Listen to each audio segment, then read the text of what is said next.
Thank you. Thank you, Minister Rodney, and thank all of you for making this 4th of July a proper 4th of July in America. It is my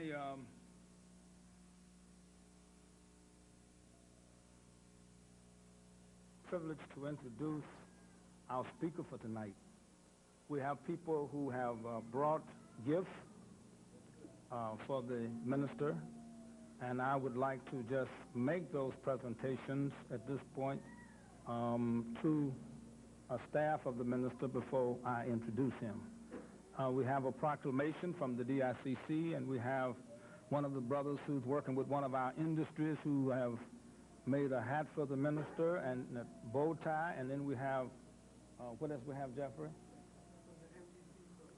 The MGT from Philadelphia. And would you come up with those, please?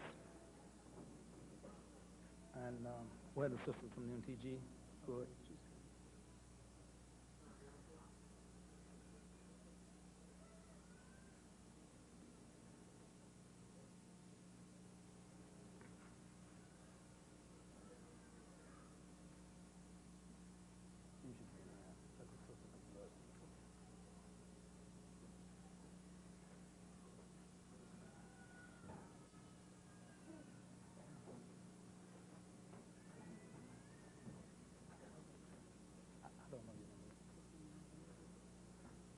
Sister Muhammad has a gift from the MGT here in Philadelphia, and she would like to extend a gift to the minister.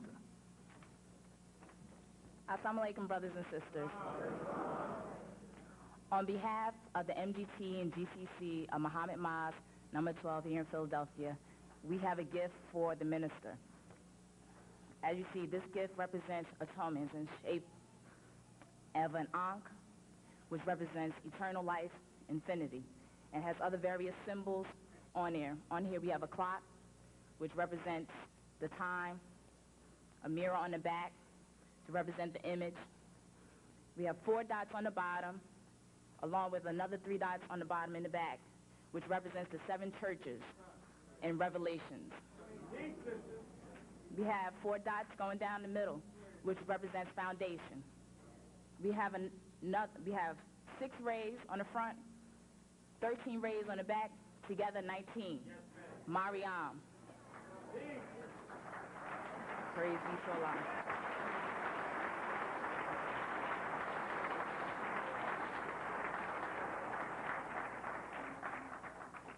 We also have a triangle, which is a 19-degree triangle, which also represents Mariam.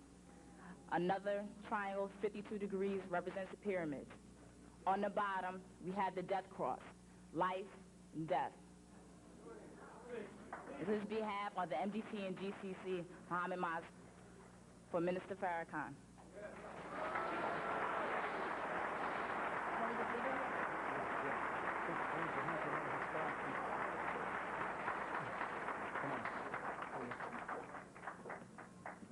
Hello, everyone. Assalamu alaikum. What I have here is a gift for the minister from the DICC Textiles. What we have here is a crown, a bow tie, and a handkerchief. This is the crown.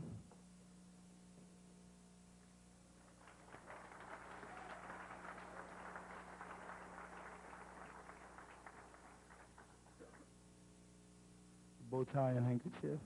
Also from the Marvin Mack collection.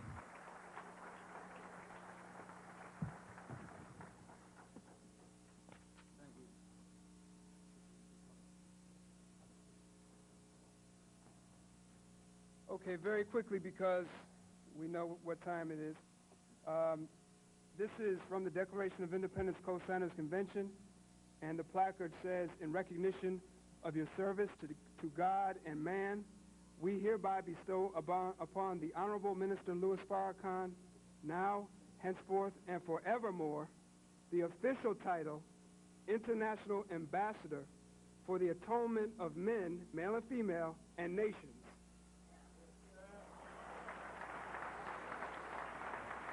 Thank you. Thank you. Thank you.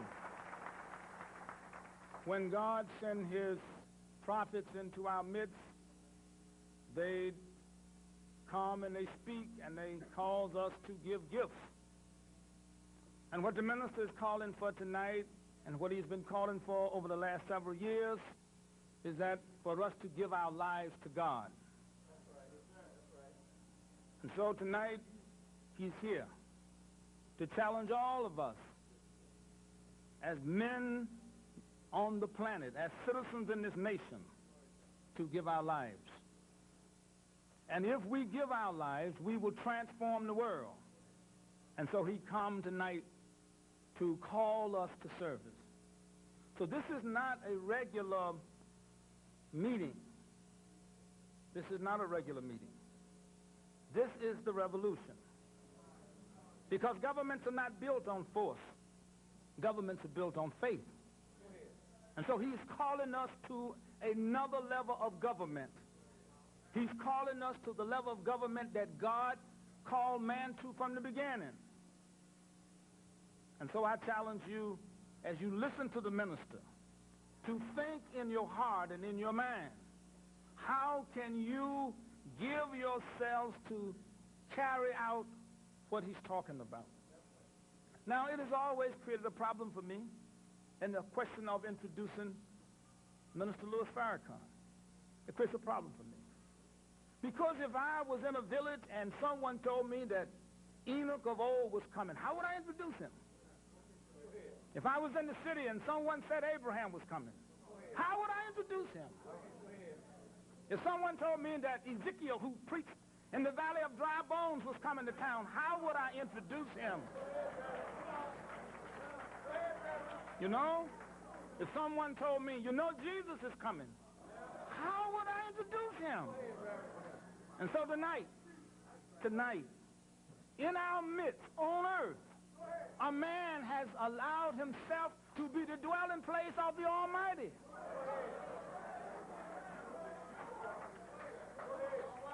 And let me tell you, I can't introduce him. Miss Nix is going to introduce him.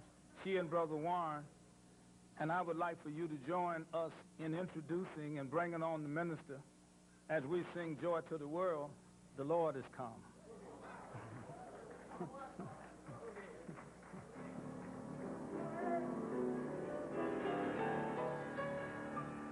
You all know, so.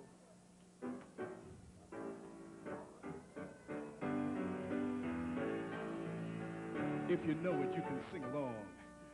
Joy to the world, the Lord is come. Everybody. Let earth receive her King. Let every heart prepare him room. And heaven and nature sing. And heaven and nature sing. And heaven and nature sing. We're going to sing the last verse. He rules the world. He rules the world with truth and grace, and makes the nations prove the glories of his righteousness, out from the church of love and wonders of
In the name of Allah.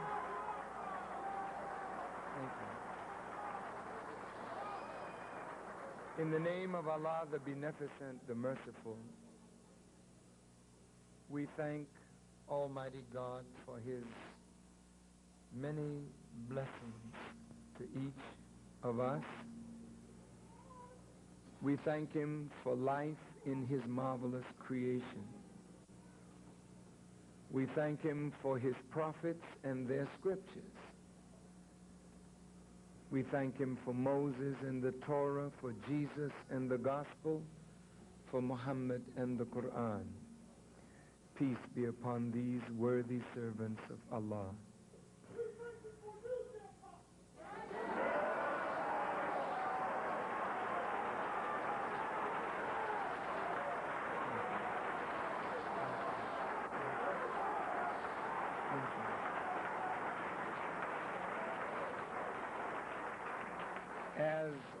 As a student of the Honorable Elijah Muhammad, I am eternally grateful to Allah for His intervention in our affairs and raising up among us the Honorable Elijah Muhammad,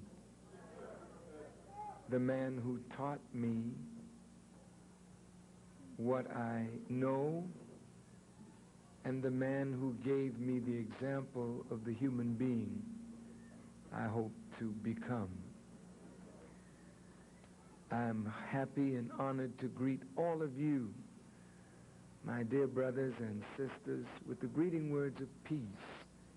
We say it in the Arabic language, Assalamu alaikum. To those who speak Hebrew, Shalom Aleichem. And to those who speak English, peace to you. Peace.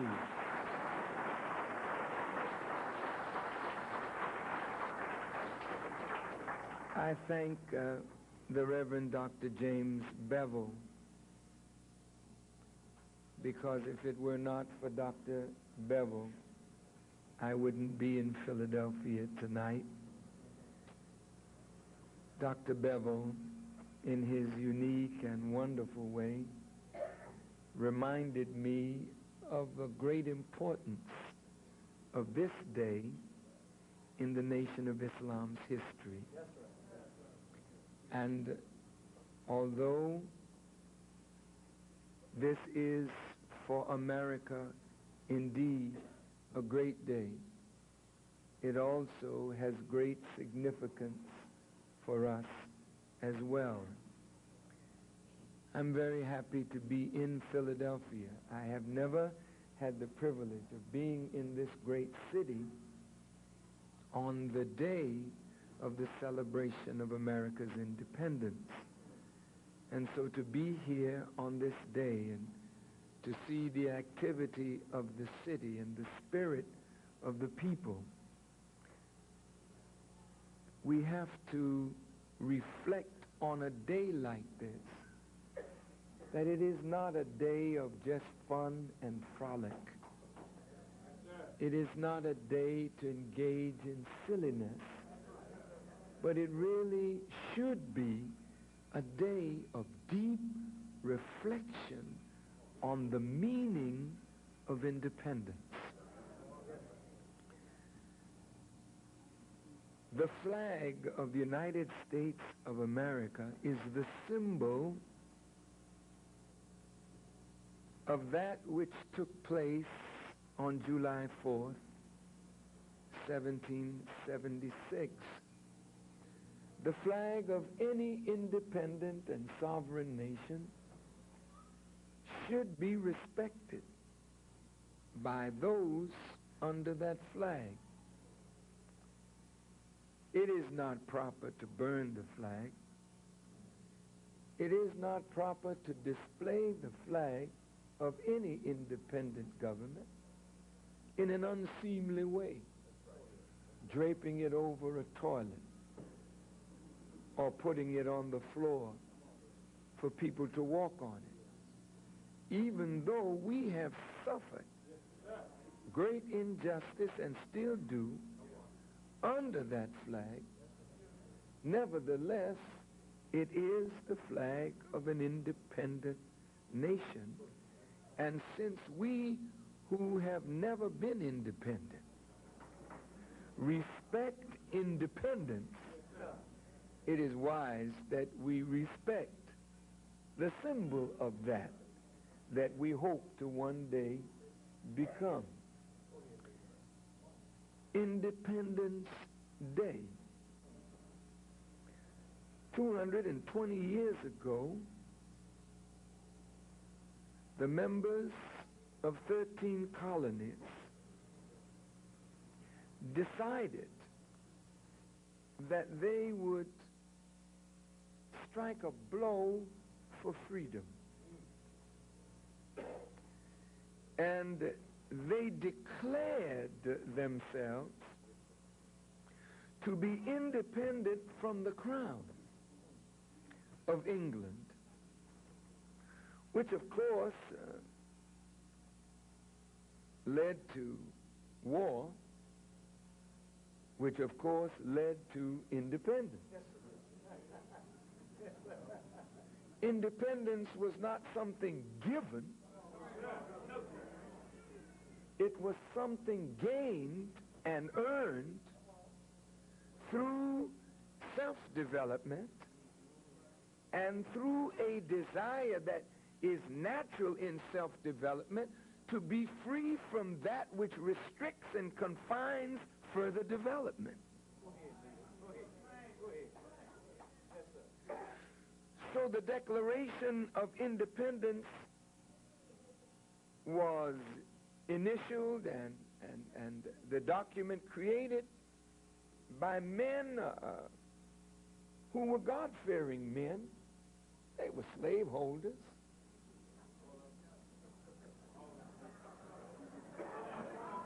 But, no, I think history will bear us out that they were slaveholders, and they already told it. I'm just repeating. They were slaveholders. They didn't quite see us in the way they saw themselves. But in their view, they were men of God. They were men of purpose. They were men of vision. And the document that they came up with, no one can argue, was an inspired document.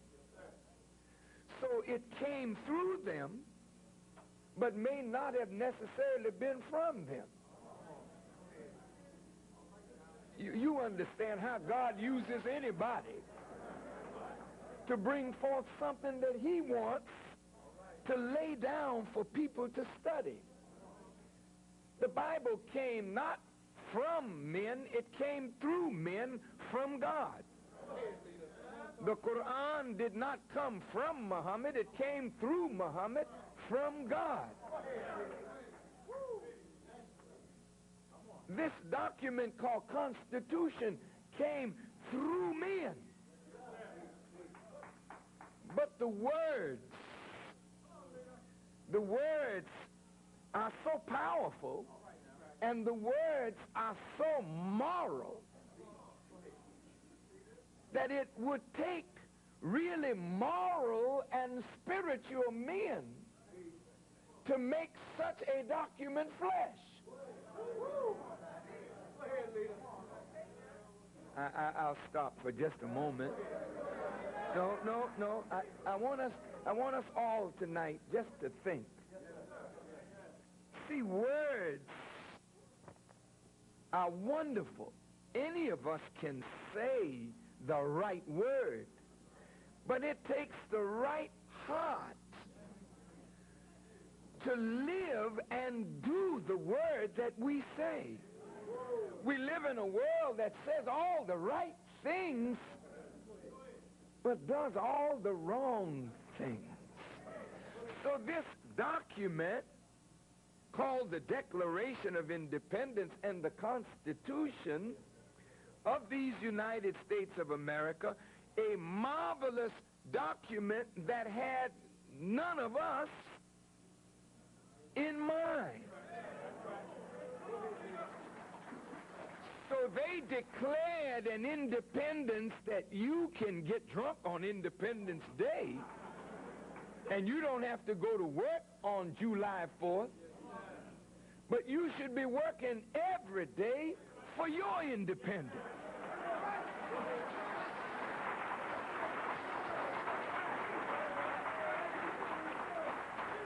What you are celebrating is somebody else's, not your own.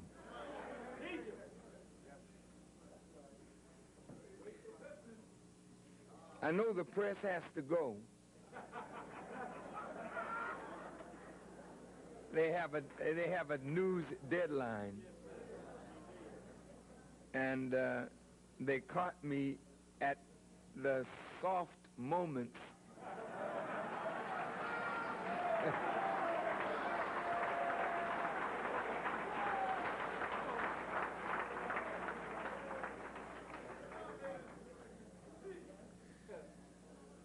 Now, brothers and sisters, I want to say a few things tonight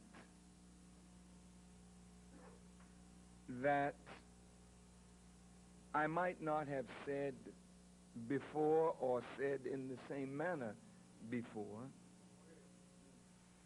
And again, I thank the Reverend Bevel for allowing us this opportunity to reflect on independence.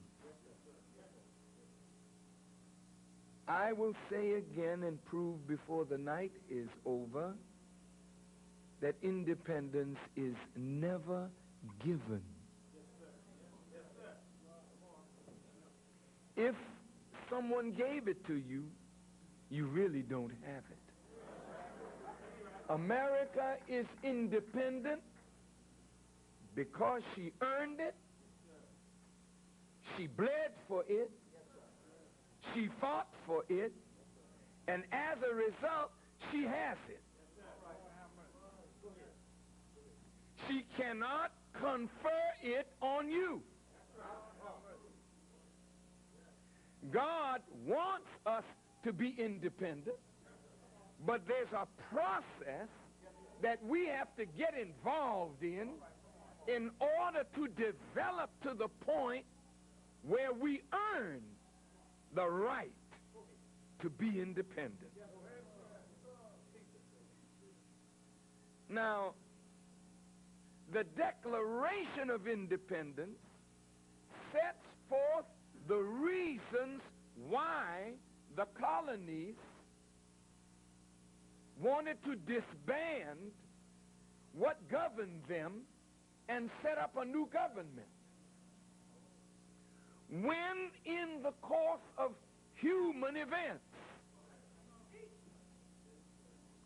it becomes necessary for one people to dissolve the political bands which have connected them with another and to assume among the powers of the earth the separate and equal station to which the laws of nature and nature's God entitles them, a decent respect to the opinions of mankind requires that they should declare the causes which impel them to the separation.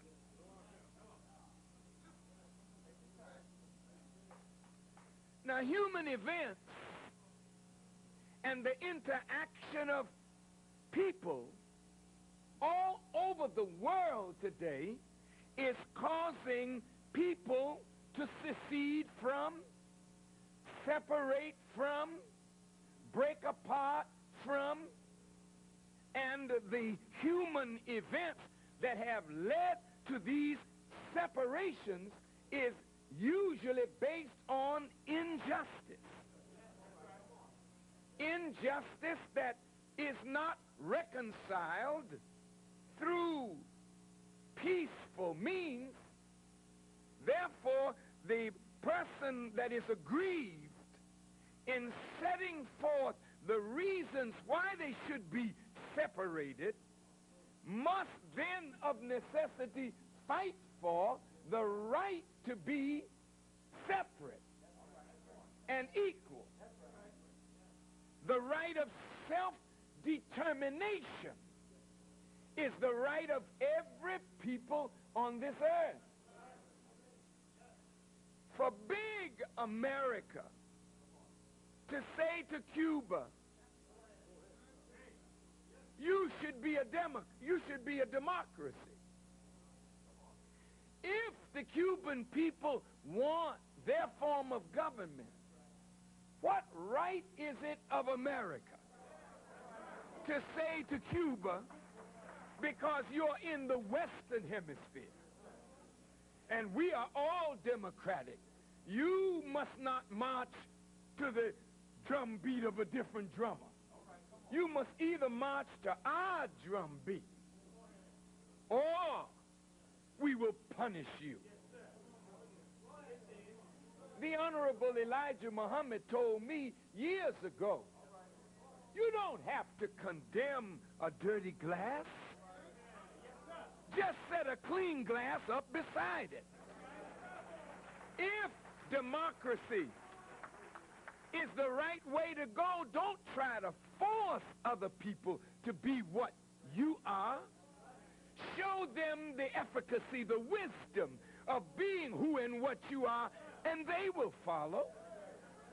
Show them the success of being who and what you are. And since everybody wants success, they will follow.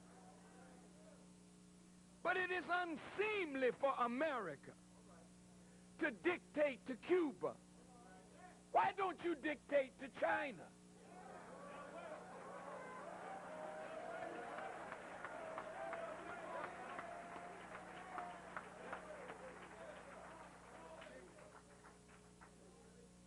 You fought Vietnam over this, and you lost.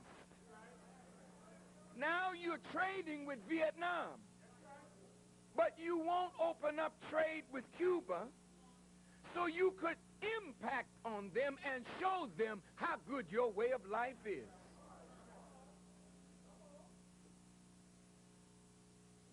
Well, this Declaration of Independence is something really to be considered. Therefore, we hold these truths to be self-evident. That all men, meaning male and female, are created equal. Well, I don't know about that.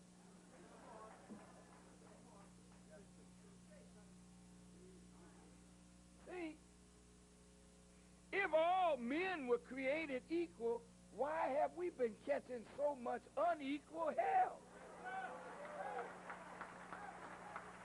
Or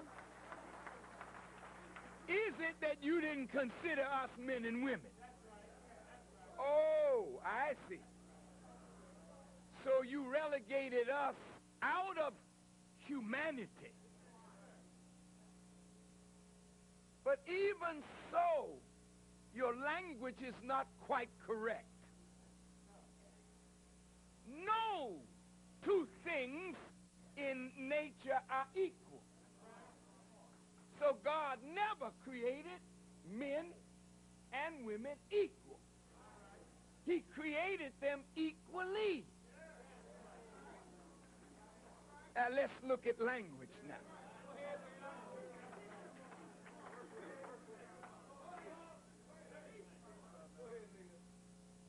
You can't say that the flea is equal to the elephant.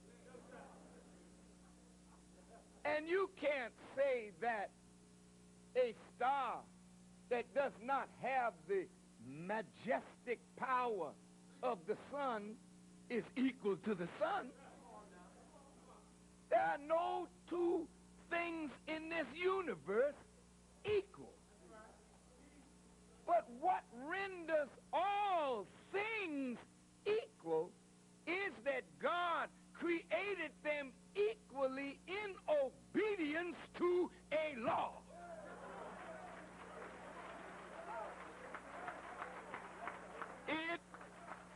It is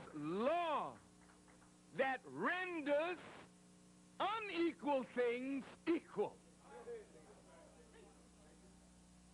I want to stress this because in a few days we'll see the Olympics. If all men were created equal, there would be no need to marvel over Michael Johnson because they all would finish at the race together. We're all equal. But somebody runs faster than the rest. Somebody jumps higher than others. Somebody plays better, sings better, dances better, because nothing is equal except under law. Prove your point, Farrakhan. Here's the Holy Quran. And here's a pen. This is a black pen with a little stone that looks nice.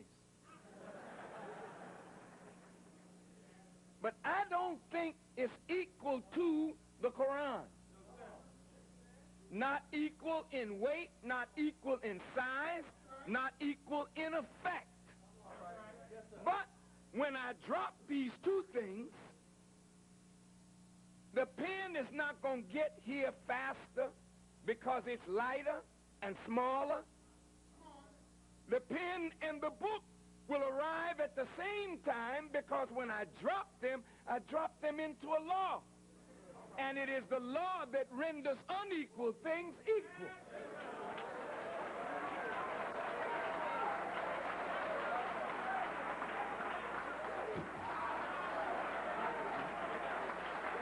Now,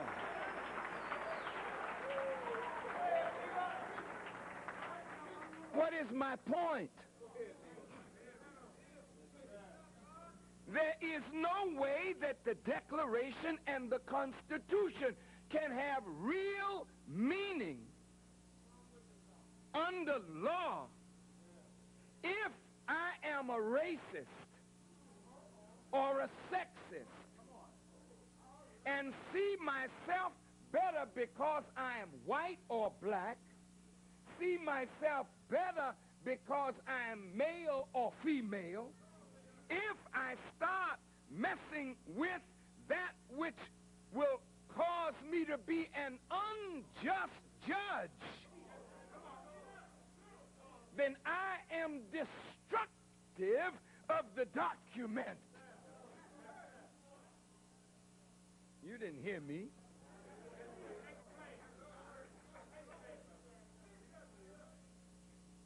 The words are right. The actions of government are wrong. The words that could be amended, well, we can amend the words. But the thing that really needs amendment is the quality and condition of our minds and our thinking, because unless we are changed here, then we can never make the document live. And every day that we live in America, America is losing her independence and her sovereignty because she's playing with the words, and her own actions have caught up with her, and now judgment has come.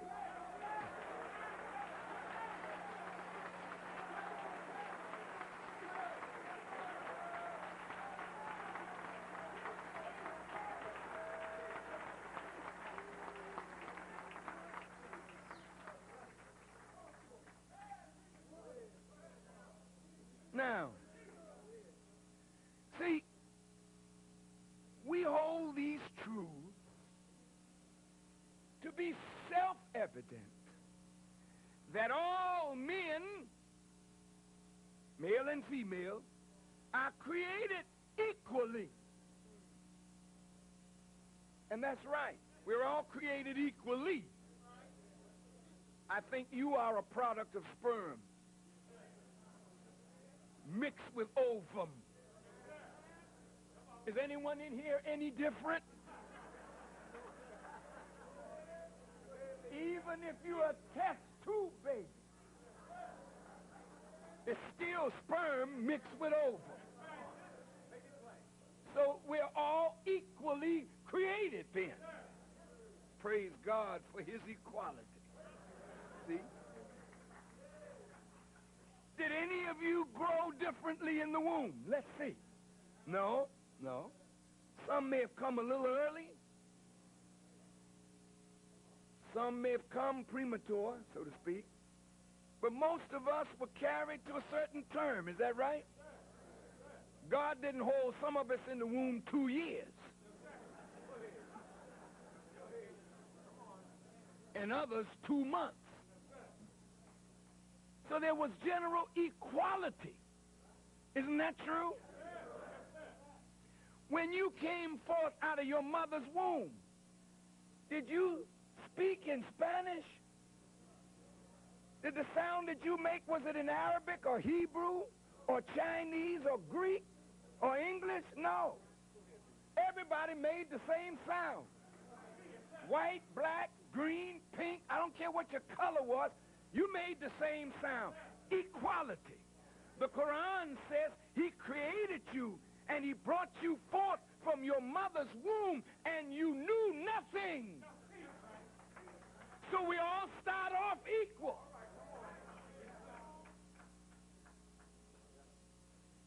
The law of birth renders us all equal. The law of reproduction. You say, well, some of us got messed up in the womb. That's not God's fault.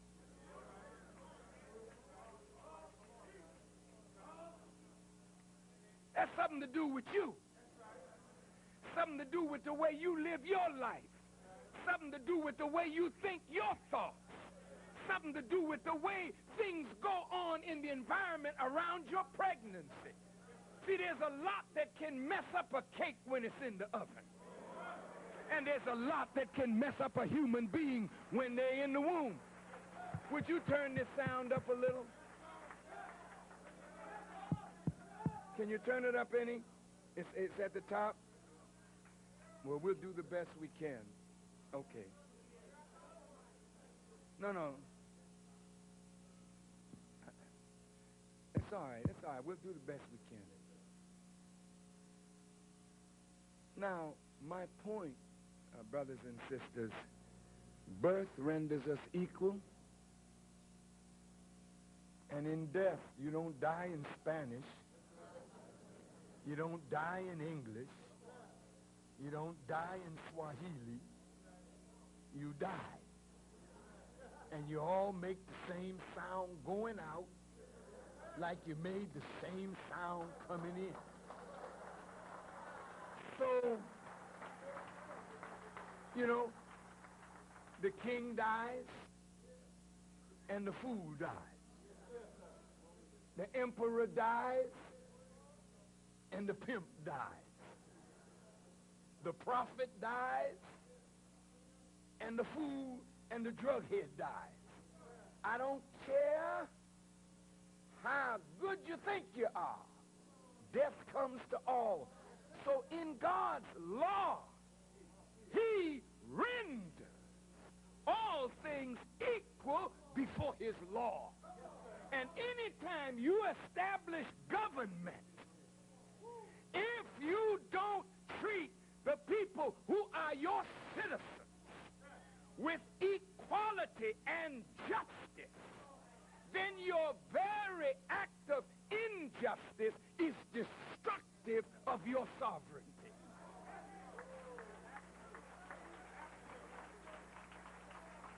Now look at this. That say they're all created equally, that they're endowed by their Creator with certain inalienable rights. Rights that are not foreign, strange to human beings. That among these are life, liberty, and the pursuit of happiness. See now, if we start defining life,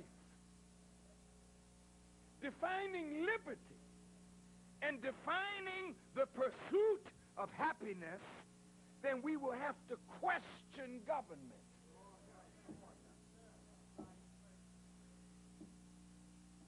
And the reason why we have to set forth a declaration. Look, that to secure these rights, what rights? Life, liberty, the pursuit of happiness. Governments are instituted among men. Well, when you institute something, this is a causative action done by people. People get involved in instituting government. But look what it says, deriving their just power. Stop there. You shouldn't put just in front of it. Once you put just in front of powers, then you have to live up to justice in the execution of power. Otherwise, this is not the government. This is not the nation. You can't beat me with this. I don't care what you think you know. You can't beat me with this. Because the fact of the matter is, both the Bible and the Quran preach of judgment. And there would not have to be a judgment, Reverend Bevel, if the powers that were instituted among men were just powers. Because the powers are not just. This is why God has determined a judgment of the powers of this world.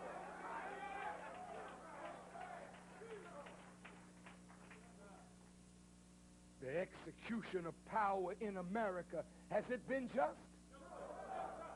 Has it been just for white people? Well, heck, if it's by white people, of white people, and for white people, and it hasn't been just for white people, what chance do we have?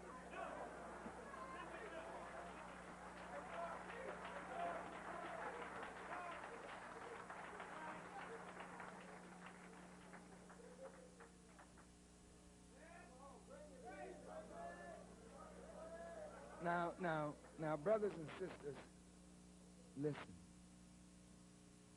We know that there is no such thing in this world as perfection. We are not even beginning to say that America should be perfect as these words are. But we should see an effort to live up to the ideals that you set forth, because the ideals are the standards by which you should be judged. America cannot be judged by the constitutional document of England or France or Italy or Germany. America must be judged by her own document. And if you have failed to live up to your own document, then maybe you have arrived at a serious time in your history. No wonder you're setting off fireworks and getting drunk in foolishness on this day. Because if you reflect on what this day is all about with sober minds, you might begin to see why another declaration of independence may have to be made.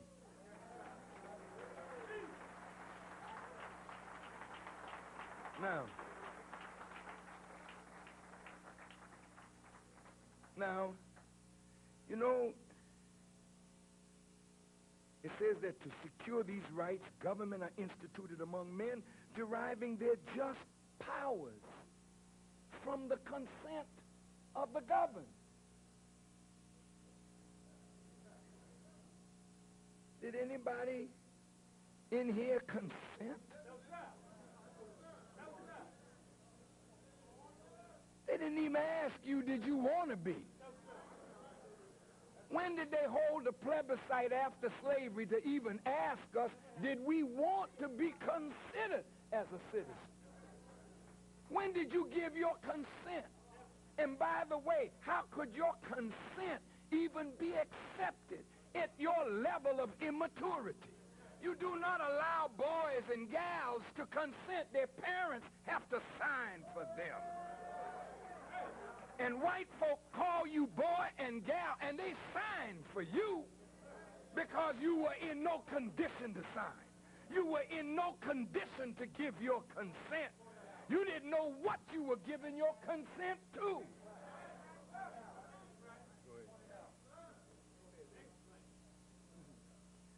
But Reverend Bevel has it, deriving their just powers from their obedience to the Creator. See, now, stop a minute. Reverend Bevel, you know, my dear and beloved brother, may God forever keep you in his grace. Because there can be no just power in man unless he derives it from a source that is unimpeachable, that is the source of goodness and the source of justice. When you are ruling other human beings that you didn't create, they are the Creator's creation. So how could you rule what you didn't create without giving due respect and recognition to the author of that creation? Huh? So if those of us in positions of leadership do not seek to tie our minds and our will to govern what we did not create with the laws of him who created all, then we derive our just powers from our submission and total obedience to the just God. And if the leaders are not in submission to God, how can their power execution be just? Even those who claim submission to God have a problem with the principle of justice, because the world has been so poisoned with racism and sexism and materialism that it's difficult for human beings to see how magnificent this principle of justice is that permeates our universe and its order. And that is why I think I believe it was Thomas Jefferson who said that, no, it might have been George Washington who said that he trembles for his country. Was it Jefferson? Thank you. When he reflected that God is just, he trembled for America when he reflected that God is just and that his justice cannot sleep forever. I was down in the Caribbean. There's a little island in the Eastern Caribbean called Montserrat. And on that beautiful little island, there is a volcano that was asleep so long till the people built their homes around the base of the volcano because they thought all shut-eye was asleep permanently. And then one day, without notice, the volcano woke up. And if you notice, volcanoes are waking up in different parts of the earth as a sign of something. See, God's justice can't sleep forever. And there are human beings like volcanoes that have given those in power the thought that you can run amok over people and get away with it forever. But today, there's a spirit moving among the people, white and black, red, yellow, and brown. And when they belch and nature erupts, governments tumble down because they are unjust. And so, whenever any form of government becomes destructive of these ends, according to the Declaration of Independence, it is the right of the people to alter that government. Alter means change it or abolish it, and to institute new government, laying its foundation on such principles and organizing its powers in such form as to them shall seem most likely to affect their safety and their happiness. Now that's a marvelous document. A marvelous document. And then, of course, to give us freedom of speech, freedom of assembly, freedom from fear, freedom of the press. These are wonderful freedoms. You know, democracy is an excellent form of government. It is the evolved form that somehow has become stagnant. Man starts and government starts as a dictatorship. Dictatorships are not wrong. They're just not right when you've evolved past that. Your mother was a dictator. Your father was a dictator. He never consulted you in a democratic form and asked you, what would you like for dinner, my dear? What room would you like to sleep in?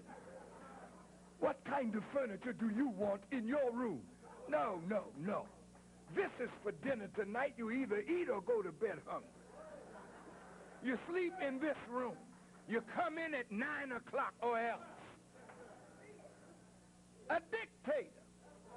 After a while, you say, well, wait a minute now, Mom. Wait a minute, Dad. You know what I mean? I'm growing up. If you grew too fast, Mom would say, fine, 2 of us can't rule in this house. So you're going to have to go and get you a house of your own. Then you had to decide whether you were going to obey or move out. Dictatorship has to give way. Authoritarianism has to give way. Military rule has to give way. And as people evolve, the democratic form of government is a better form of government. Why, Farrakhan?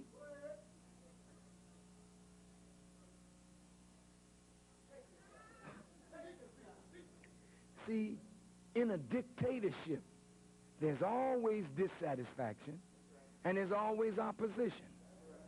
Even when Mom and Dad told you, look, such and such and so, you didn't mouth off at your mother, not if you had sense.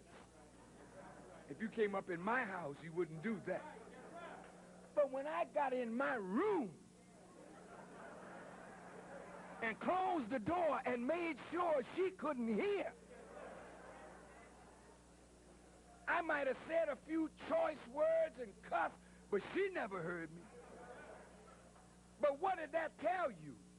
That no matter what her good intention was, there is always some dissatisfaction. In authoritarian dictatorship, you don't give vent to that opposition, that dissatisfaction, so it takes a form of rebellion. Am I making sense? Military dictatorships, authoritarian governments. I like that. There's always people who dissent, people who disagree. And if you don't allow them the freedom to disagree in an open forum and in an intelligent way, then they will be hypocritical. They'll be criticizing, but it'll be hyper-under. It'll be quiet but deadly. Then before you know it, cells of opposition and hypocrisy will develop, and then it will come into open rebellion and an overthrow of government, which is what's happening all over the world, coup and counter-coup and another coup, because you don't give vent to the natural instinct in people to disagree if there's something worthy to disagree on. Am I making sense? Now, democracy has come a long way. So in the British form of government, they have the constituted authority of the ruling party, but then they have the opposition party, giving opposition a voice, giving opposition a forum. This does not allow, generally, for coup and counter-coup. The coup is that we will work to get your party out of power and put our party in. So here you have a so-called Democratic and Republican party. One is opposing the party in power, and they speak against each other in a silly way. And I must say this. It's a very silly thing that I see going on with so-called men of wisdom and scholarship. You know, there are issues that are serious issues that need to be discussed. And to beat up on whether this file is over here or over there, and is it white water or file gate, and all these silly issues to confuse. I mean, they're not silly, but they're not the bread and butter issues of a nation that is in serious economic trouble. Over $5 trillion in debt. This nation is in trouble. And the troubles of the nation really need to be dealt with in forums that allow the people a chance to really see the wisdom of their leaders, not quips and sharp little cheap dialogue like children playing house.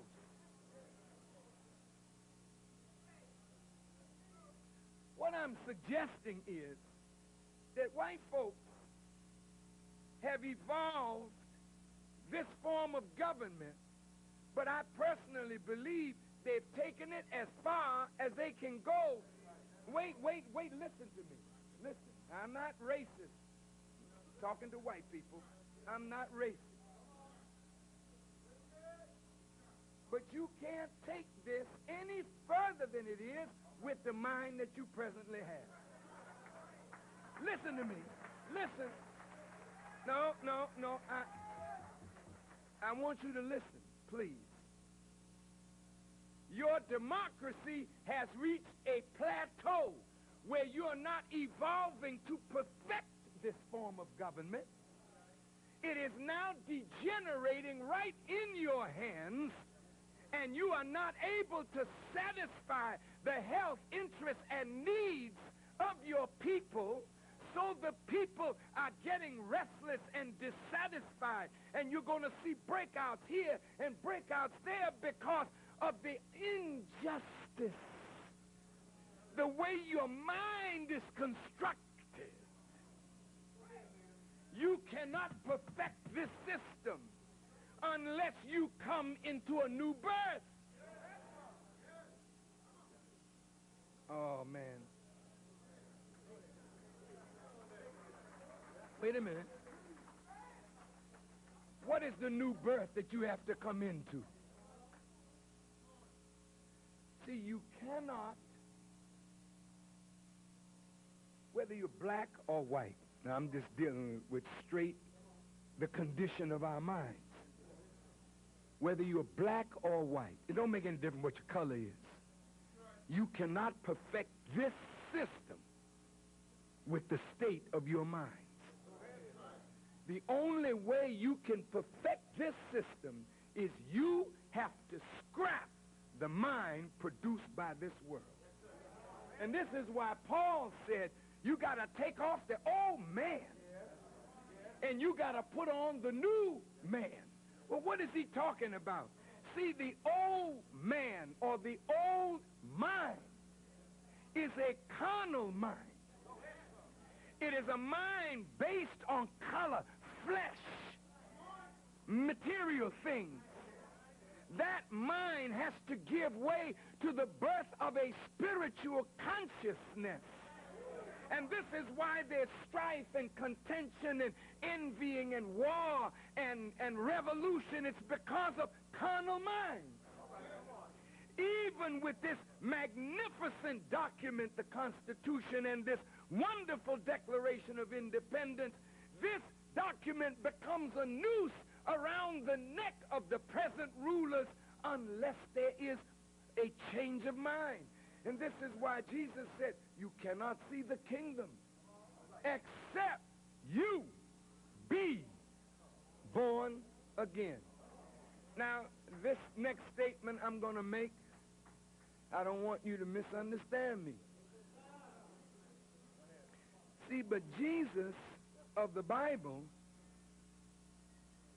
is the greatest revolutionary in history. You know, Mao Zedong did pretty good. Che Guevara and Castro and Ho Chi Minh, and they were revolutionaries. But see, Jesus, he wants to overturn every government. Now, you may not like that fella. See, the Jesus that you're all talking about, see, he goes along with government. Some of you, your Jesus.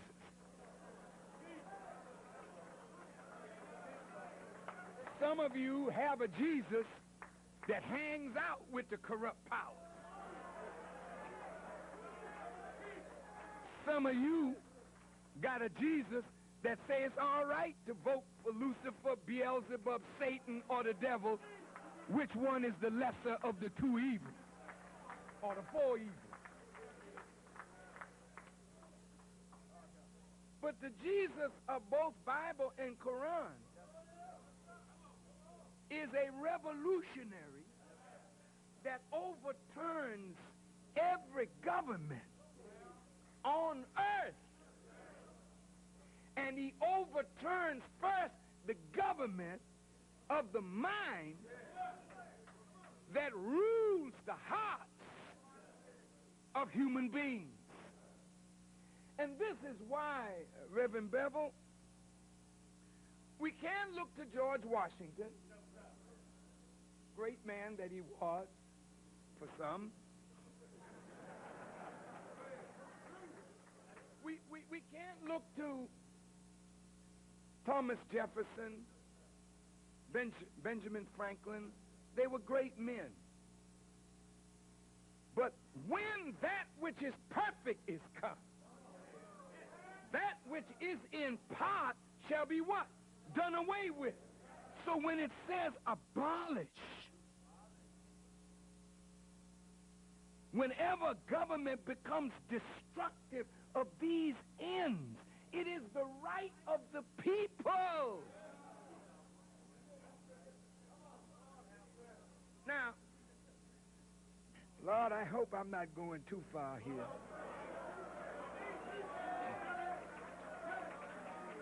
But look, man,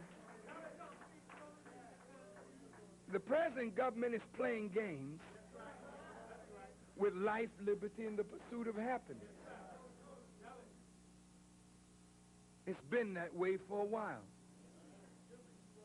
The American people are being deceived on a grand scale.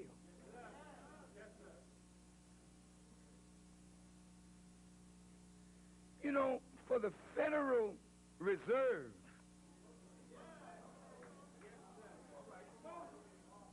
to be privately owned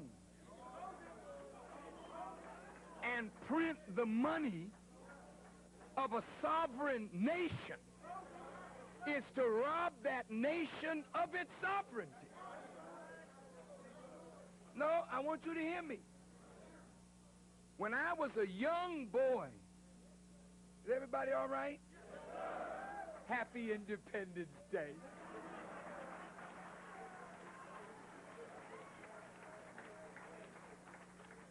When I was a young boy, this used to be called a silver certificate. And it used to say in the corner, pay to the bearer on demand. $1 in silver, $5 in silver, $10, $20 in silver. This money was backed by an equivalent in what is real money, either gold or silver. The paper was a symbol of the real. But if you had the paper, you could demand the real. But when the Federal Reserve Act was passed, and a group of bankers began printing money and the instruments of credit, bonds, then they gradually pulled back every silver certificate and replaced it with a Federal Reserve note.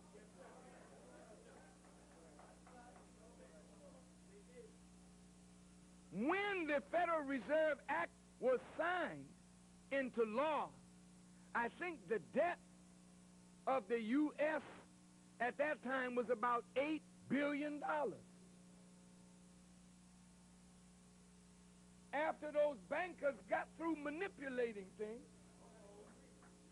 here America is $5 trillion in debt. Now listen,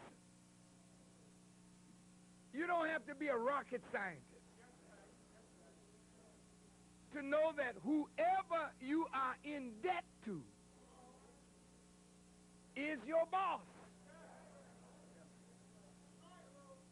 If America is $5 trillion in debt, who does she owe the money to?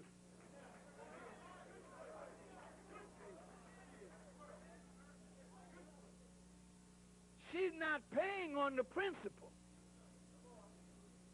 She's just barely paying the interest. The interest on $5 trillion is over $300 billion. She only takes in revenue a little over $1 trillion, so a third of what she takes in has to go to service the debt, not to pay the principal. The country is going. You boogieing and partying, and somebody's stealing your independence. Somebody's stealing your sovereignty. You vote for people and send them to Washington. Special interests tell them to vote this way or that way. You're gradually being robbed of the very thing that the founding fathers declared was their reason to separate from England. You are gradually losing that by the mismanagement of the resources of this nation, not by poor people, but by those rich manipulators of the poor. Now, I want you to hear me. You have fought wars that didn't have anything to do with freedom. You have died on foreign battlefields, or you've come home maimed and wounded over wars that were not fought for democracy or for freedom, but was fought for the multinational corporations of this nation.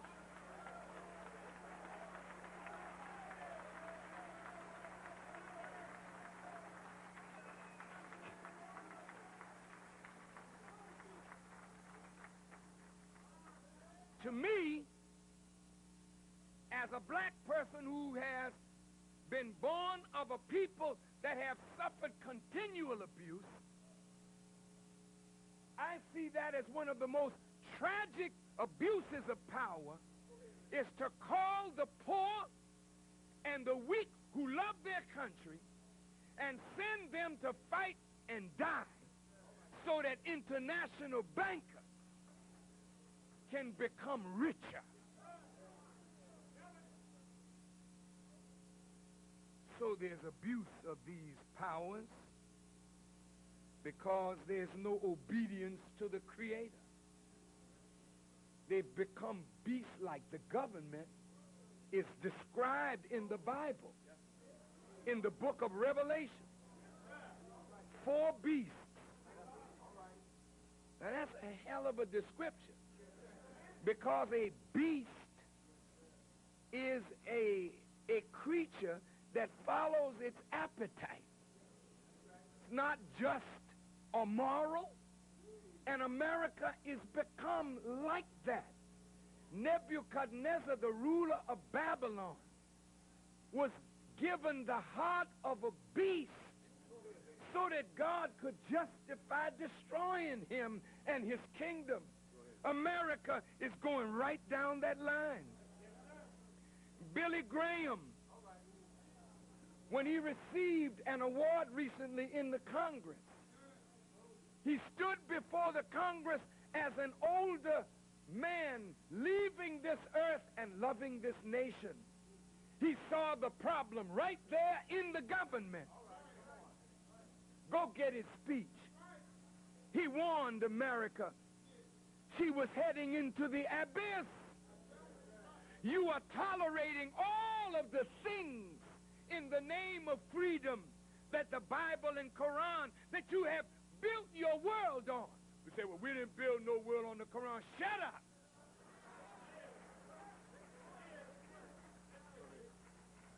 Your founding fathers were 33-degree Masons and Shriners.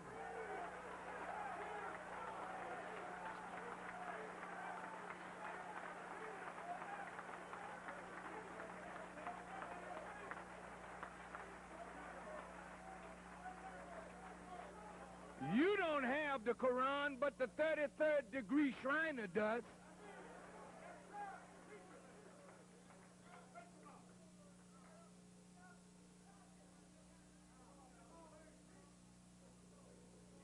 They know this book.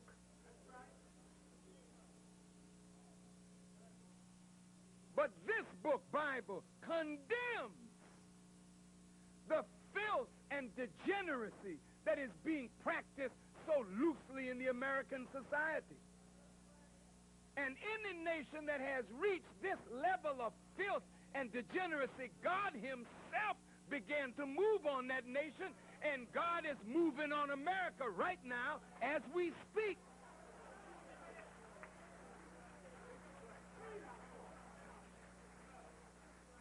Well, I think I might have outstayed my welcome.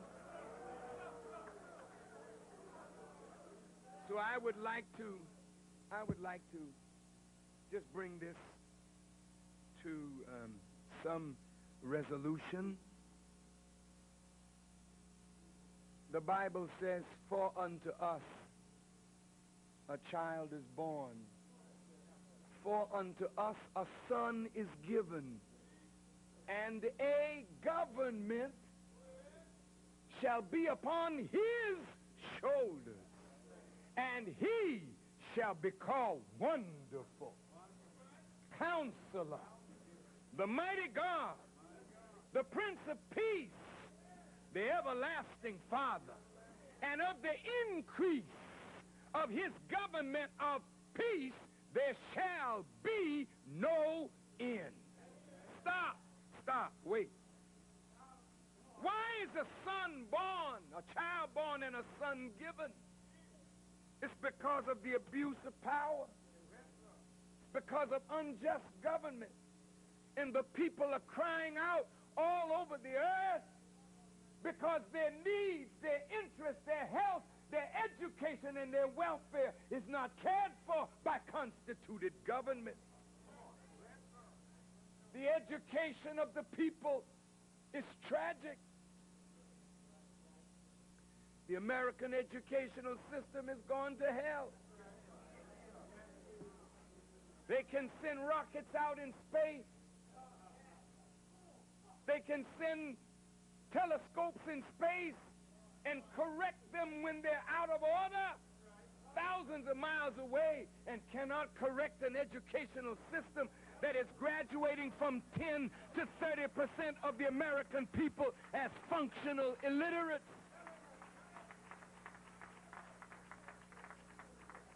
You cannot have democracy and illiteracy at the same time. Illiteracy is the enemy of democracy. And when a nation promotes ignorance among the masses and yet claims to be the fruit of democratic government, that government has been taken over by shrewd manipulators who are stealing the vote of the masses by manipulating their fears and titillating their desires and their needs with false promises, slick television ads,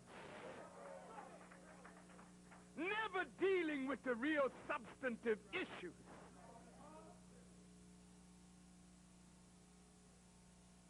You have become like sheep.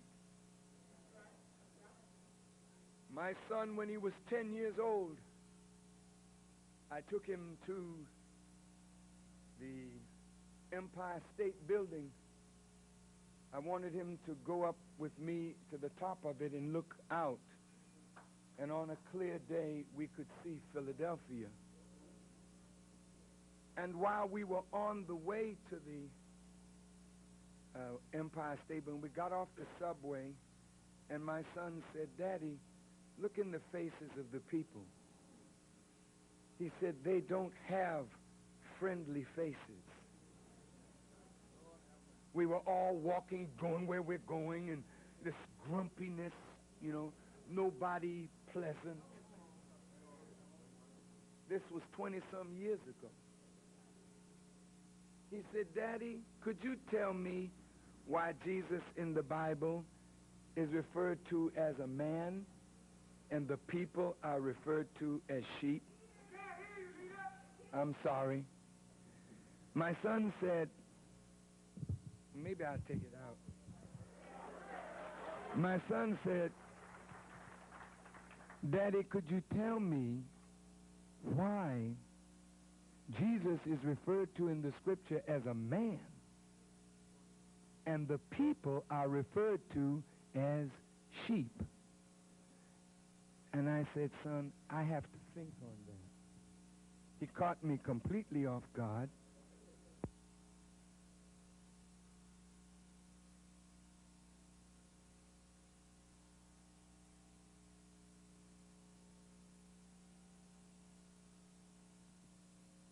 Testing. As I thought on it,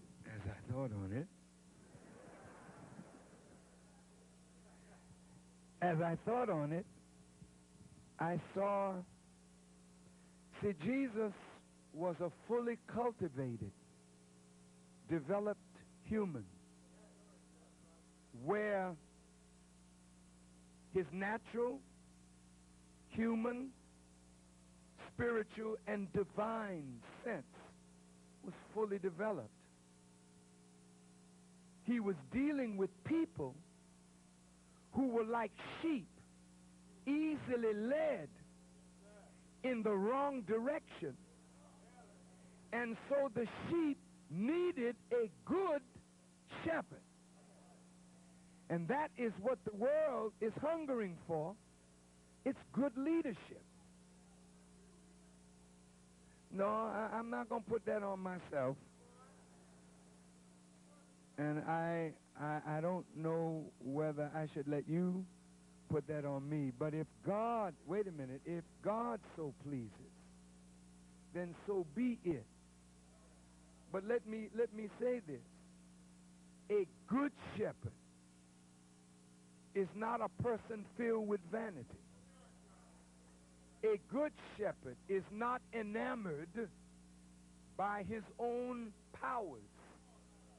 A good shepherd knows that every human being has the ability to be a good shepherd. And a good shepherd will plant the mind of God in the people so that the people don't need a leader. They can say like David, the Lord is my shepherd, I shall not want. But until that happens, can you turn it up? Until that happens, the people need somebody and a government that is really concerned with the cultivation, development of the people. You all are beautiful people potentially, no matter what your color.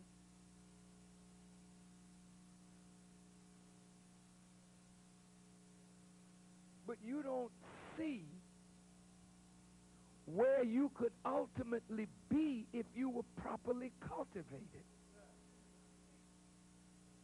You are like seeds that have never been placed in the right environment. Many human beings are born, they live, and they die without ever growing to be what the Creator intended for them. Government has a responsibility through the institutions to cultivate the people.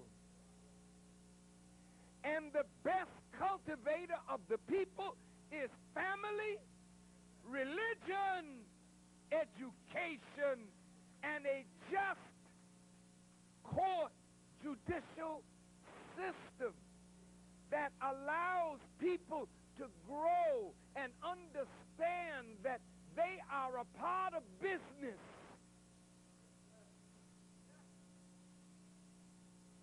Let me just say this, and I think I've taken too much time.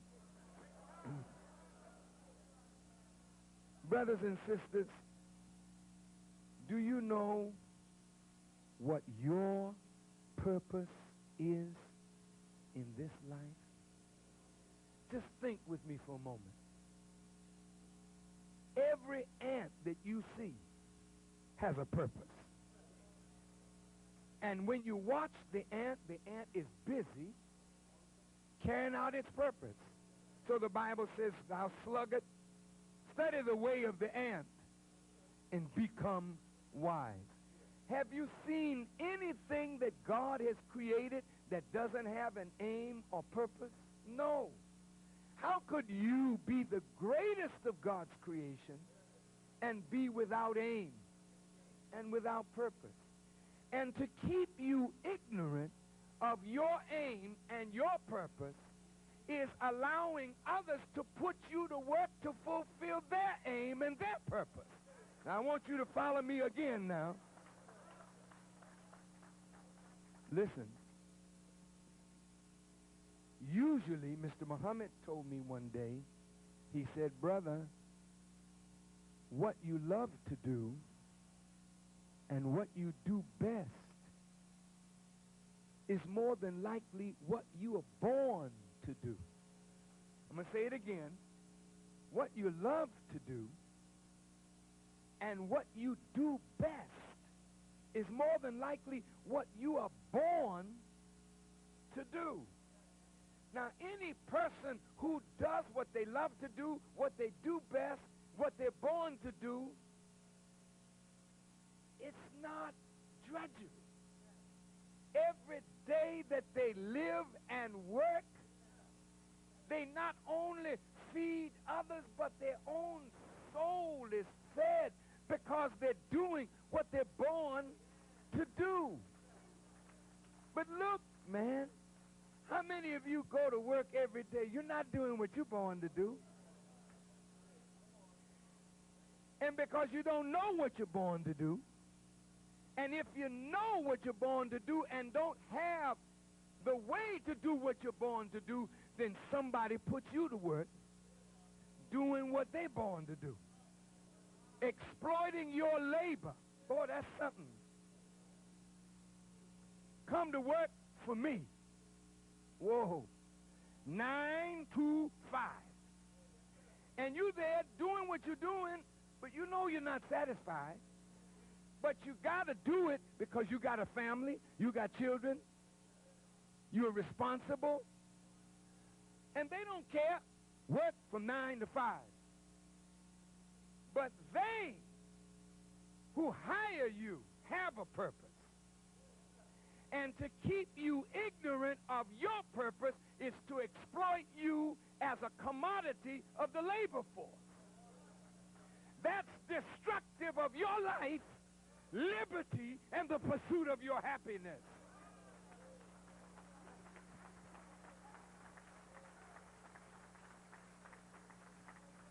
Now, I'm doing what I'm born to do. I'm doing what I love to do, and I'm doing what I do best. So the more I do it, the better I feel. I've been doing it for 42 years, and I'm somewhat tired. I'm not going to lie. But I can come out tired. And when I get into teaching, I get rejuvenated. But I'm not satisfied until we can create a world that you can feel every day that you live that you're doing what you love to do, what you do best, and what you're born to do, and you're doing it for yourself. And that's why in people's experiments in labor and business and in government, you have all of these various experiments. Socialism is an experiment. Communism is an experiment. Capitalism and democracy is an experiment. Gaddafi's third theory, the Jamahiriya, is an experiment, but people are trying to find a better way to make their people happy with life. And they do the best they can, but it's not good enough. So far unto us a child is born, and a son is given. And he comes with a government on his shoulder. He's not asking Clinton or Gore or Dole. He comes with a government. And he really comes to perfect what has been started, and it really has great good in it, but it needs to be perfected. Democracy needs to be perfected. And it cannot be perfected until racism is completely destroyed, sexism is completely destroyed, materialism is balanced with spiritual development of the people. And so I will conclude. On July 4th, 1930, a man showed up in America. He gave many aliases. He was Professor Ford. He was W.D. Farrakhan. But in the third year, as he was about to leave, he gave his true identity. His name was Wali Farad Muhammad. The word wali in Arabic means a friend, but a very special kind of friend, a protecting friend. Farad means one whom we are obligated to obey. And Muhammad means one worthy of praise and one praised much. The fact that he was in America for 20 years before he made himself manifest, but chose to make himself manifest on July 4th, 1930, says that the day, July 4th, is not only significant for man, but the day is significant for God. And this is why I praise and thank God for Reverend Bevel and his thoughts for today, because God has to intervene now on this day, in this way, to help to perfect the evolution of government so that the health needs and interests of the people will be met properly. Listen, July 4th, W.D. Farad Muhammad came. We didn't know him. He came as the book teaches without observation, as a thief in the night. But you may say, how do we know he was a great man? How do you know Picasso was a great artist? You know him by his works. Anytime a man could come to America and spend 3 years and 4 months and take a man from Georgia that he found in Detroit, who only went to the 4th grade of school, and then taught him for 3 years and 4 months, and then went away and left him. And he began a nation of Islam, a new nation right in the midst of a nation. Oh, I want you to listen. He came with a government on his shoulders. He gave us a flag. It wasn't the stars and the stripes. We respect that flag, but we know the meaning of it. Why is it 7 stripes of red and 6 stripes of white, giving you 13 stripes? What's the meaning of the 7 and the 6 and the 13? Why are the 50 stars in a field of blue? Who arranged your flag for you, and what was the purpose and the meaning behind the flag? See, we can teach you these things today, America, because you really need to know. Betsy Ross may have sewn the flag, but she didn't design it.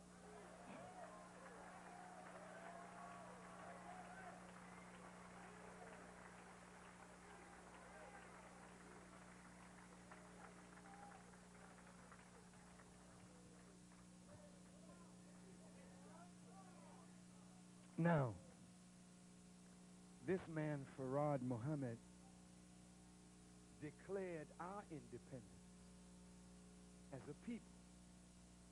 And he started a nation within a nation. You know, as I thought about that, my mind today went to Daniel, a stone hewed out of a mountain without hands. You know, the man that is fulfilling prophecy is referred to as a stone, a tried stone, a rejected stone, a cornerstone. Then Daniel says this is a stone hewed out of a mountain without hands. Well, what happens to that stone? The stone starts rolling down the mountain, picking up speed and mass. And as it begins to pick up speed and mass, it starts rolling through Babylon, tearing up, the book says, the kingdoms, plural, of this world. There was a great image with a golden head and a breastplate of silver, but it had a weakness because it had legs and feet of iron mixed with miry clay. See, there was a time when the nations were on the gold standard, then the silver standard. She went off the gold, off the silver. She's now just functioning on the gross national product of the country. When you got a head of gold, gold is a very heavy metal, you're top heavy.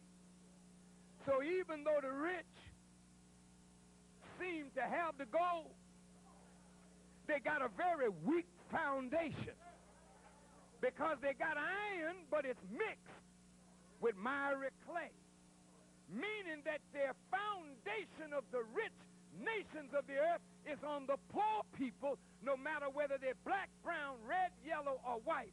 This is why they don't want nobody to speak to the poor. And that's why Jesus was hated, because he preached the gospel. What gospel? The good news to the poor that the time of the government of this world was over, that a new government was coming that would be just, that would be better, and that the poor would be the foundation of that government. That's why the rich didn't hear Jesus too well, but the poor heard him gladly. Now, in my conclusion,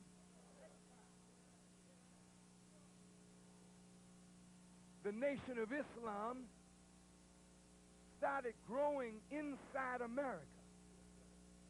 See, he took out of our hands guns. Notice this. From the first day that Master Farad taught Elijah Muhammad, he told him, empty your pocket of all weapons. Say, you don't need them. The battle is with me. So we believed. We went home, threw our shotguns away. We threw our pistols away. You know why? Because usually we settle all our arguments at home in the kitchen or in the bedroom, and usually the one we bought the weapon for, we use it on our friend, on our wife, on our husband, on our children. So we need to stop playing with guns and start developing our minds and settling our problems like intelligent human beings.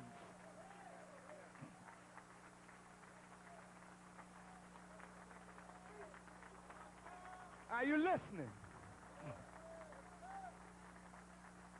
Listen to this. He came because this government had abused his people. This government derived its powers from slavery, injustice, and evil, not from God. Though God permitted it, it got its power not from the consent of us, but from destruction of our consent. So Master Farad Muhammad declared us independent and said, come out of her, my people. Come out of her, that you be not partakers of her sins and of her plagues. Don't integrate into this immoral, decadent world. Come out of it and come into a world that will one day consume this world. The Nation of Islam was a black thing because the people that he came to first were the ones who suffered the most. But the Nation of Islam is not black. The Nation of Islam is the entire human family. You got got brown Muslims, red Muslims, yellow Muslims, white Muslims. They all belong to the Nation of Islam. But we were the lost and found members of that nation who one day would have to be connected to that nation. Listen, listen. But we had to be cultivated. We had to be re-educated. No weapons.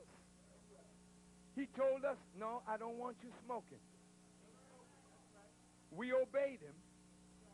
Now we find over 66 years ago today he came that we started off pretty good because smoking is killing us. And he told us that this was the real house of God. Not the building on the corner. Not St. Peter's Basilica. Not even the great mosque at Mecca. That's a sign. The real house of God that no man could create is this marvelous human body, and it must never be defiled. You talking about some folk burning churches. What are you doing to your house?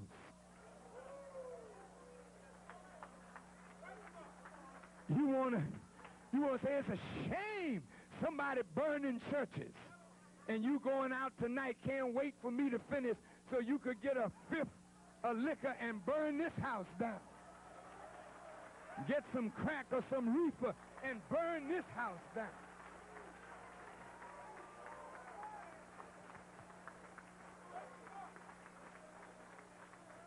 This is the real house of the living God. It's here. Every human being, black, brown, red, yellow, and white, can be a repository of the Spirit of the living God.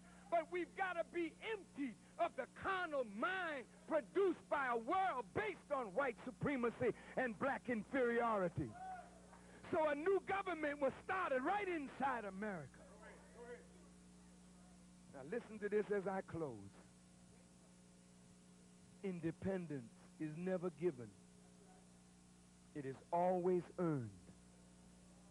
See, they gave us independence in Africa. Those nations got flags. They got heads of state. They go to the UN. But somebody else is controlling their economy.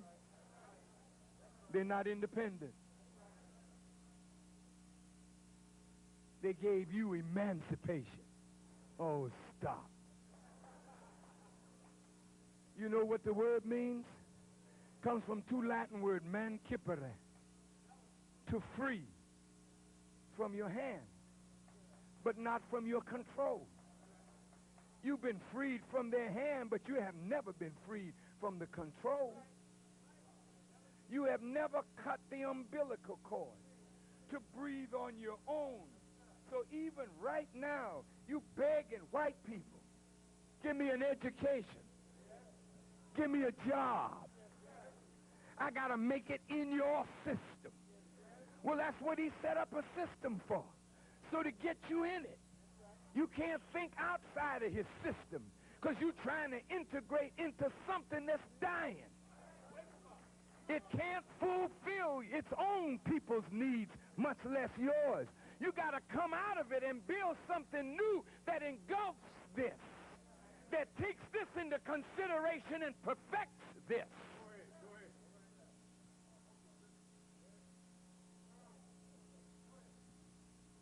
So now the nation is evolved. And I say this to the Muslims. You know, you really have to study.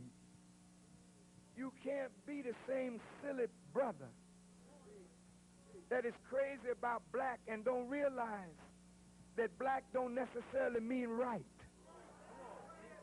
And if you're black and you're wrong, you can't be my brother. My brother is he that doeth the will of my Father. And even though you black and I'm black, brother, if you cannot accept the principles of brotherhood to live by each other as a brother, then don't talk that brother crap.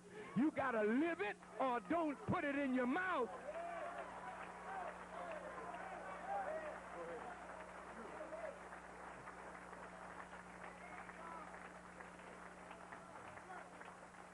When Jesus told his disciples, go ye to the lost sheep, don't go into the way of the Samaritans or even in the way of the Gentiles. Go to the lost sheep. Elijah Muhammad said the same thing. Go to your black brother. He's most in need. It had nothing to do with racism, although we were angry as hell at white people. And any white man in this audience, you ought to know and understand why black people are so damn angry. Because your history is not a good history. You shouldn't be angry if we don't trust you. We ain't got no damn right to trust you. You got to earn our trust.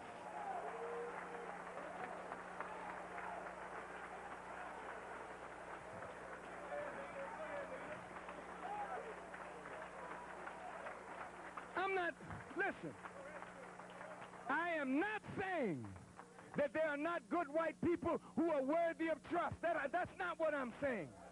But I'm saying that we approach this with trepidation because we haven't met too many white people that are worthy of trust.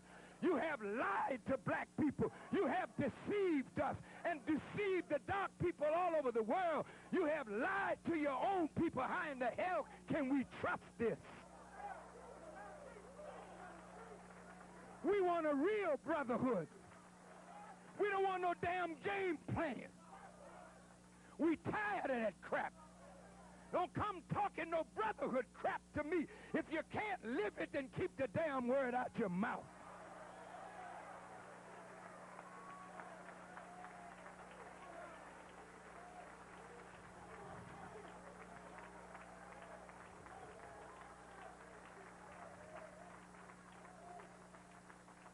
It's not about hate.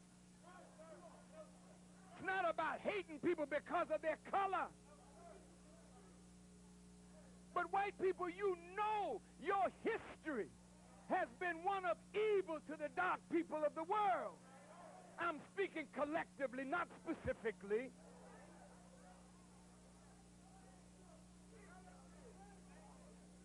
We know there are good people among you, but the good ones are so damn weak that they cannot affect the strong, wicked ones of their own people.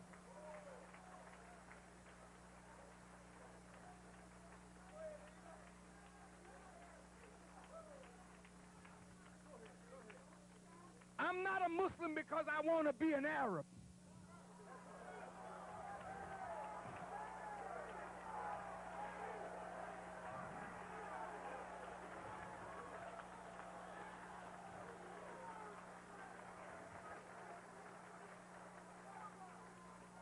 I love the Prophet Muhammad. He was an Arab.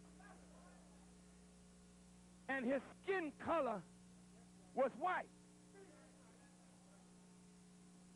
I love the Prophet. He was the noblest of human beings.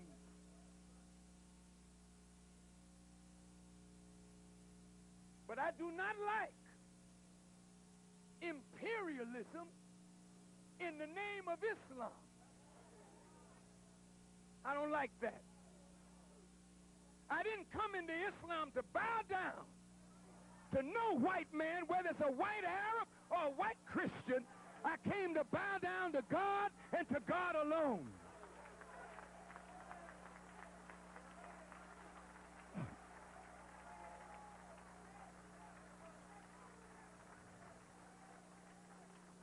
It's Independence Day.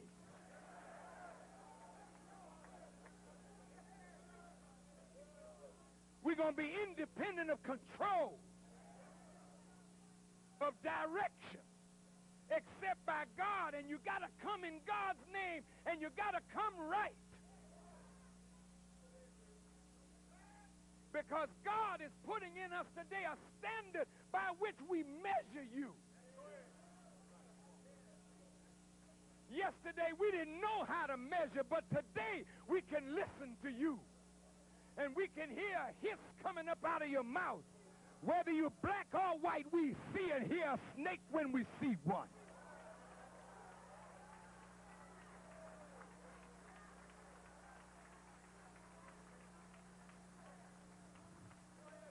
Truth is for everybody. America has a potential future. They put on in the movies Independence Day. They talked about a mother wheel. You ought to go see the movie.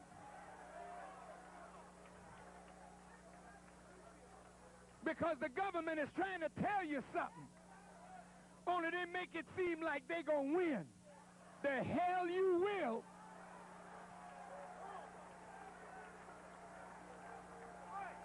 You won't win this one.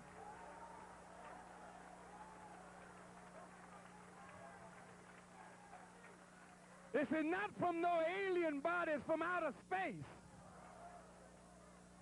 That wheel is from inner space.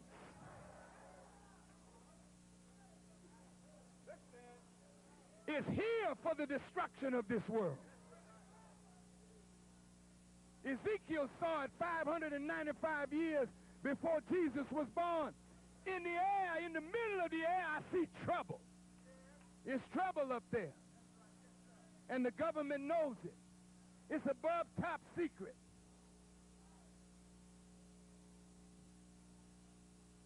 We're not just talking. God wants to set up a kingdom on this earth with righteous people in it, black and white, red, yellow, and brown. Righteousness is the key, is the passport.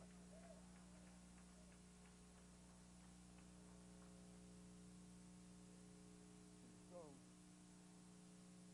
this government has become destructive to life. What is life, the Bible says? To know God and his son, Jesus, is life. This government is taking people away from God. It's become destructive to life. Then it has also become destructive to liberty. And it has become destructive to the pursuit of happiness. And because it has become destructive, then it has forfeited its right to govern. A group of bandits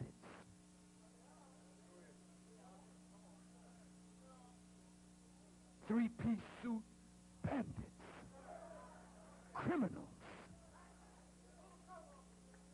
Shimon Peres was here today to receive a medal. See? But after just bombing the people in southern Lebanon, killing men, women, and children so that he could gain political favor in his own house that was sinking. And Bill Clinton looked the other way while they were killing men, women, and children, bombing them from land, sea, and air for over 2 weeks. Now you can give him a medal. You damn hypocrites. That is nothing more than state-sponsored terrorism.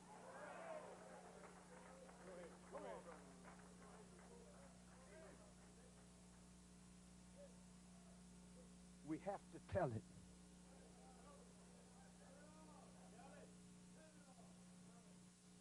We want a good government.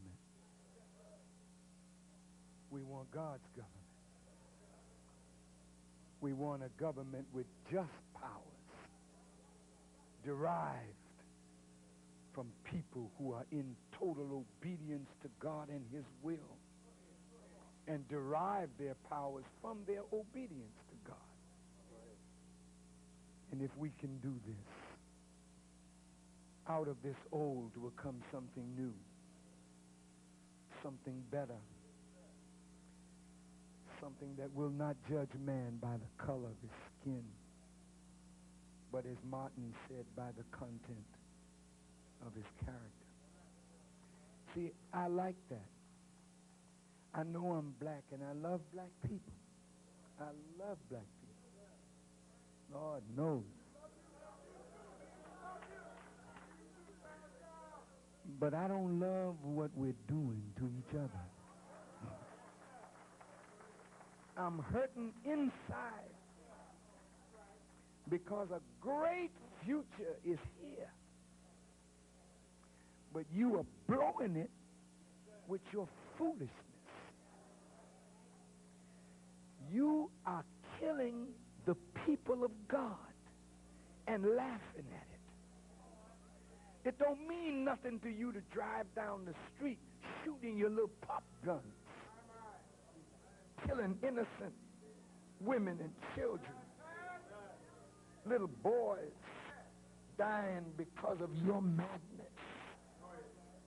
You think you will get away with this? See, if you like to kill yourself, then God will give you your own blood to drink. This is why churches are being bombed. This is why white folks get more and more angry every day. And it's going to get worse before it gets better. Because you are making it worse by the way you act toward one another. How can you condemn a white policeman for hanging you in a jail cell and you are killing each other in alleys by the hundreds every day? How can you march on the police station and won't march in the ghetto and stop the damn killing of ourselves and of one another?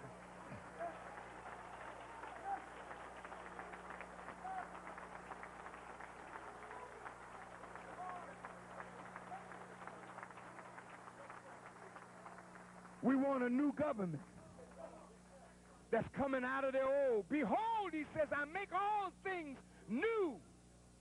So on July 4th, 1996, we declare our right to be free of government that has failed in its responsibility to look after the health, interests, education, and needs of the people.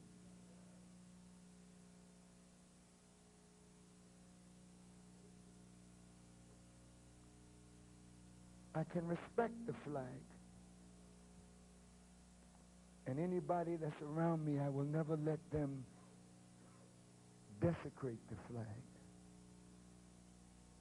But I cannot pledge allegiance to nothing or no one but God. To give my all to the flag that has given nothing to me and my people. You can do that if y'all want to. But see, black people have a right to say no. When they call us, when there's trouble in the Gulf, we have a right to say no. You do too. But we got a stronger right. America got to change. Either we alter it or God will abolish it. It has to change or God will abolish it. And from the way it looks, he's already in the process. Not of altering, but of abolishing. So you enjoy your Independence Day while you work for independence. And as I leave you, I want you to think of sperm mixed with ovum in the dark womb. And the mother, her body's natural reaction is to reject this thing. That's why it has to have, as the Quran teaches, a firm resting place where it latches on to the womb. And that's why, sisters, you must stop taking these kind of vaginal cleansers that are so chemically strong that it weakens the walls of the uterus so that you don't, when you want a child, it's difficult for you to have one. They know what they're doing. They don't want you to produce babies anyway, because they know that if you keep on producing, you produce yourself into the majority. And one vote for one person, that means in a democracy,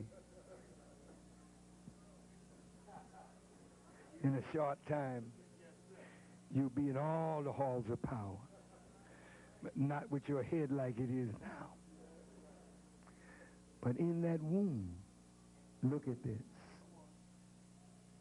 The womb is like a pear, see? But look how it grows to accommodate the growth of new life. See, and the new life is drawing from the parent life.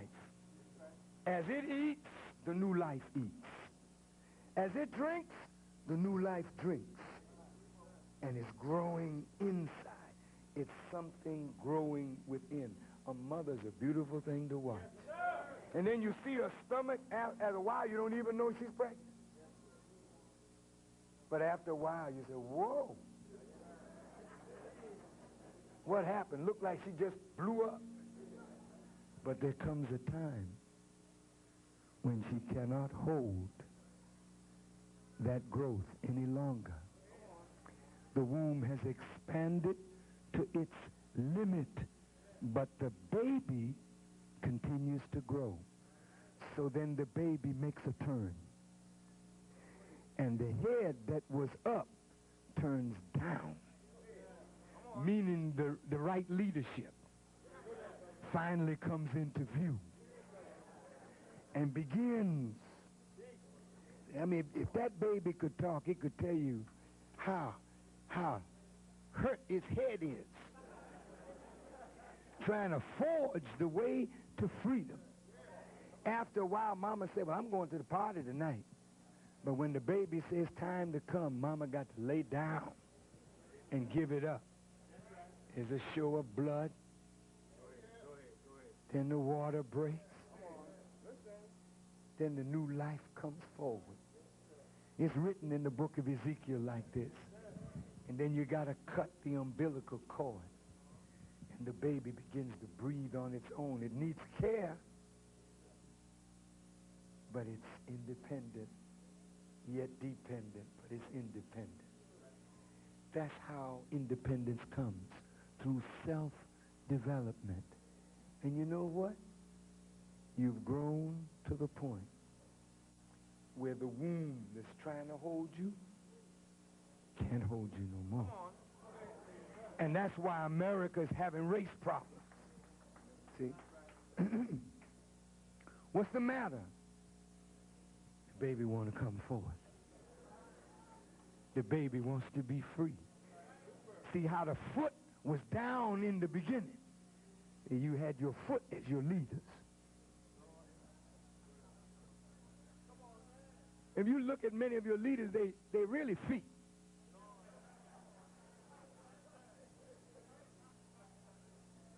But just at the end, there's a turn. And the head comes down because the head has to forge the way to freedom for the body. See, and what the Million Man March showed, that the black man is ready, and he's going to come forth. Everywhere I went in the world, they're talking about you. And that Million Man March.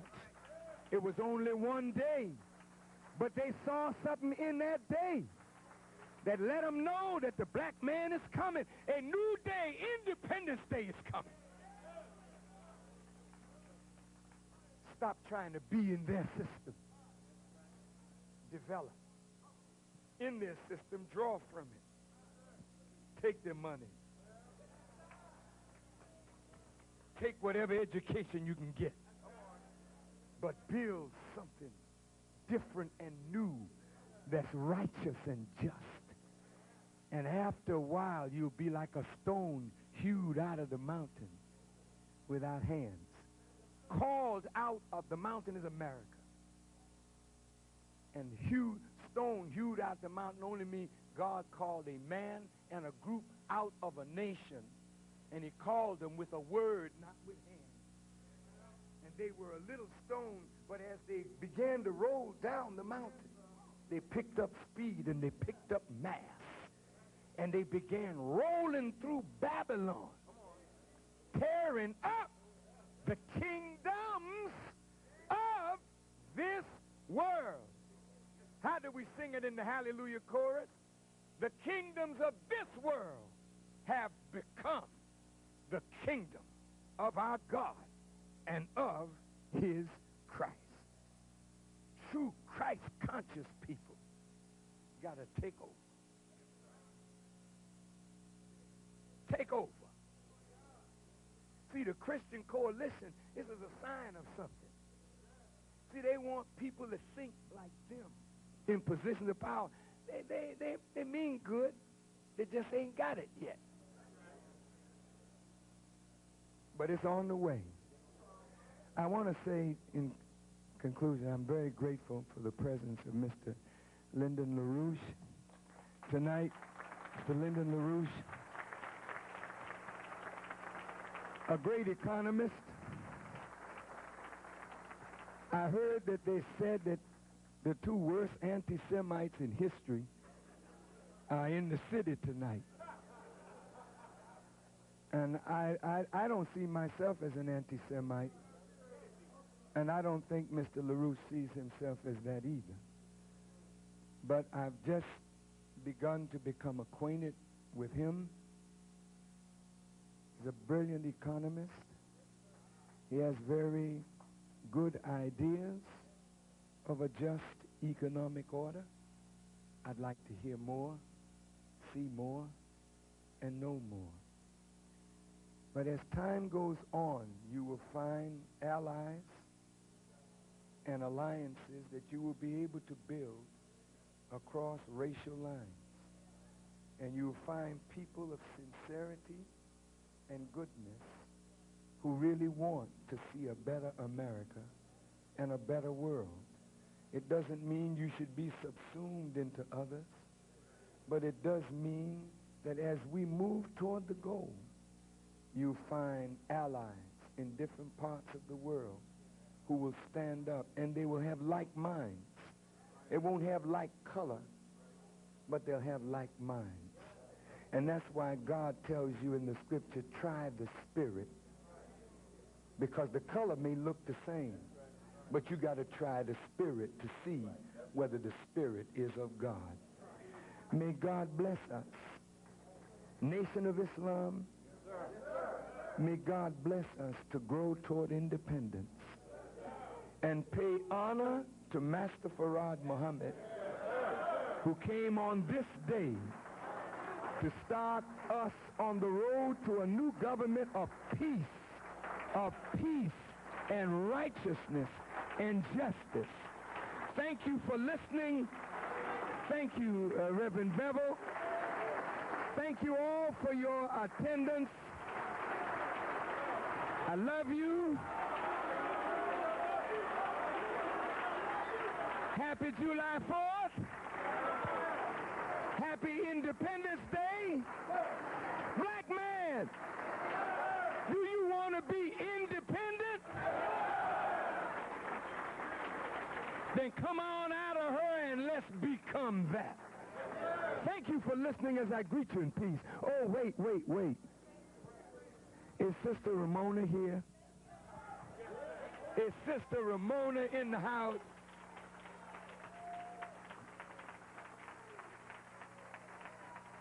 This is Sister Ramona, Africa. On behalf of all of us, I want to say to this glorious, glorious black woman, you know, John Africa was a very great man. And when you know about that man and the things that he taught, you will agree with me. He was really a modern day a reincarnation of some of the prophetic voices of old. John Africa and those who followed him loved Africa so much that they took the surname Africa. And because they were different, many of us didn't understand them, and they were persecuted and killed. But because this young lady would not let it rest, she would not let it rest.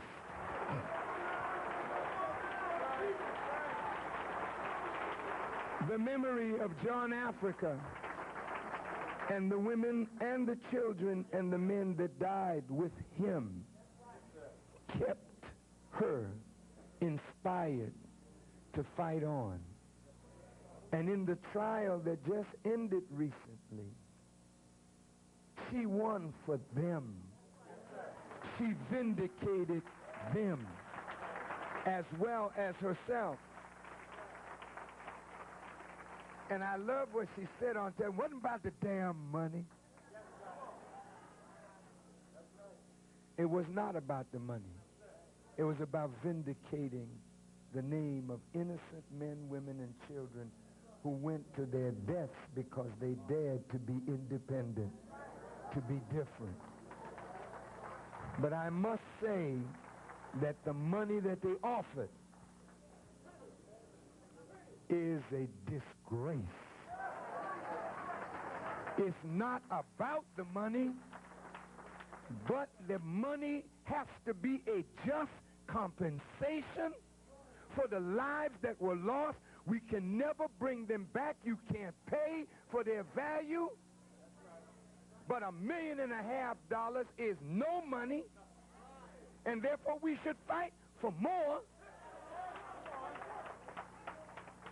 so that she can build an institution in his name in Philadelphia,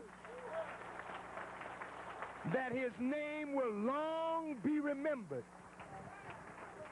as the second black family in the history of our sojourn in America that suffered to be bombed. The first in Tulsa, and the second here in Philadelphia. Let us give a warm round of gratitude and thanks to Ramona Africa for her suffering. We love you, sister. Really thank God for you. And I want to thank all of those who stand behind Mumia Abu-Jamal. And all of us in this room should stand with him and behind him and let the movement grow and continue to grow until we free our brother. And there are many, many more like Mumia. Geronimo is still in prison. And there are many more. Asada Shakur is down in Cuba. The 9 more move people. So we have a lot of work to do. Man, I hate to leave you, but again, I gotta go. Philadelphia, and thank you, my brother. You know, I will always love you, brother, and remember you till God takes me from this earth. You have made an indelible impression on my heart, brother. And every time I hear your voice and know that you are somewhere around, I feel better. I know you love me, and I love you too. May Allah bless you. May Allah bless you all. Thank you for listening as I greet you in peace. Assalamu alaikum.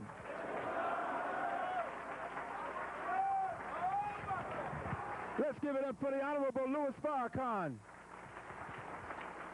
The Honorable Louis Farrakhan. Let's show our support, Philadelphia. We're going to ask you to please don't leave yet. Please don't.